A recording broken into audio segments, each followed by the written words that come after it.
batid ko na nagdadrag siya.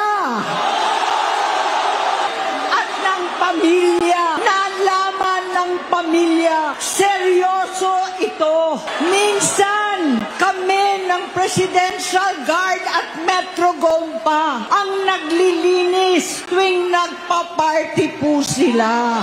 Namuhay kaming magkakapatid sa ibang bansa. Kami-kami lang.